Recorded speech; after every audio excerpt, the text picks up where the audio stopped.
ঘাতক ড্রোন সহ যুদ্ধজাহাজ মোতায়েন। ভারত বিরোধী মইজু তুরস্কের সাথে করছে ভয়ঙ্কর পরিকল্পনা।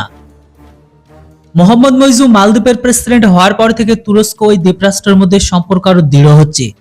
দায়িত্ব গ্রহণের পরে মালদ্বীপের প্রেসিডেন্ট প্রথম তুরস্কের সফরও করেন, এমনকি প্রেসিডেন্ট রিসেপ তাইয়েপ এরদোগানের সঙ্গে সাক্ষাৎ করে। ওই সাক্ষাতের পরে তুরস্ক তার টিবি-2 ড্রোন মালদ্বীপকে দিয়েছে। শুধু এখানেই শেষ নয়, মালদ্বীপ ভারতের লাক্ষাদ্বীপের কাছে থাকা তার দ্বীপে এটি মোতায়েন করেছে। এর মধ্যে ভারত সংলগ্ন সামুদ্রিক এলাকায় নজরদারি শুরু করেছে। এরপর তুরস্ক তাদের যুদ্ধজাহাজ পাঠায় মালদ্বীপে। বিশ্লেষক ও কূটনৈতিক সূত্রে উদ্ধৃত করে গ্রিসের মিডিয়া জানিয়েছে, মালদ্বীপের সহায়তায় ভারত মহাসাগরে তার সামরিক উপস্থিতি বাড়াতে চায় তুরস্ক। বর্তমানে তুরস্কের বাহিনীতে ইতিমধ্যে সোমালিয়ায় উপস্থিত রয়েছে। তবে এখানে উল্লেখযোগ্য ব্যাপার এটাই, ভারত মহাসাগরের সবচেয়ে বড় খেলোয়াড় হলো ভারত। তবে এবার তুরস্ক, পাকিস্তান ও চীন এই সামুদ্রিক এলাকায় তাদের প্রভাব বাড়াতে চায়। গ্রিসের নিউজ ওয়েবসাইট ডাইরক্টস তাদের রিপোর্টে জানিয়েছে, মালদ্বীপ প্রাক্তন সেনাপ্রধান আব্দুল রহিম আব্দুল লতিফকে তুরস্ক তাদের নতুন রাষ্ট্রদূত নিয়োগ করেছে। এদিকে প্রাক্তন সেনাপ্রধানকে রাষ্ট্রদূত হিসেবে নিয়োগ করার বিষয়টি যথেষ্ট গুরুত্ব সহকারে দেখা হচ্ছে।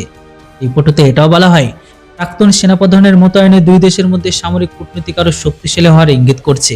এখন প্রশ্ন একটাই, কেন মালদ্বীপের সঙ্গে বন্ধুত্ব করছে তুরস্ক? তবে এখানে ডাইরেক্টর্স একাধিক বিশেষজ্ঞ উদ্ধৃত করে জানানো হয়েছে যে এই যোগাযোগ স্থাপন সেই চিহ্নকে প্রদর্শন করে যা মালদ্বীপের মধ্যে ভারত মহাসাগরের দখল শক্তিশালী করতে তুরস্কের প্রবেশদ্বার হতে প্রস্তুত। পাশাপাশি Istanbul Centre for Indian Ocean স্ট্র্যাটেজির একজন আধিকারিক জানিয়েছে, এই গুরুত্বপূর্ণ সামুদ্রিক অংশে তার কৌশলগত দখলে শক্তিশালী করার জন্য এটি তুরস্কের একটি চতুর ভূ রাজনৈতিক পদক্ষেপ। উল্লেখযোগ্য এটাই, মালদ্বীপের ভূ রাজনৈতিক অবস্থান এমন যে ভারত মহাসাগরের গুরুত্বপূর্ণ সামুদ্রিক এলাকায় তুরস্ক নৌশক্তি প্রদর্শন করতে সক্ষম হবে। তুরস্ক 2017 সালে সোমালিয়ার মেগাদিশুতে তার বৃহত্তম বৈদেশিক সামরিক ঘাঁটি তৈরি করে। এটি আফ্রিকা সংলগ্ন ভারত মহাসাগরের ওই এলাকায় তাদের প্রভাব বাড়াতে সাহায্য করছে। এখন তারা মালদ্বীপের সাথে অংশীদারিত্ব করে মুখ্য ভূমিকা নিতে চায়। এর মাধ্যমে এই মালদ্বীপের মধ্য দিয়ে সমগ্র অঞ্চলের সামুদ্রিক পরিবহন পর্যবেক্ষণ করতে সক্ষম হবে। বিশ্বের অধিকাংশ বাণিজ্য এই সমগ্র অঞ্চলে সঞ্চালিত হয়।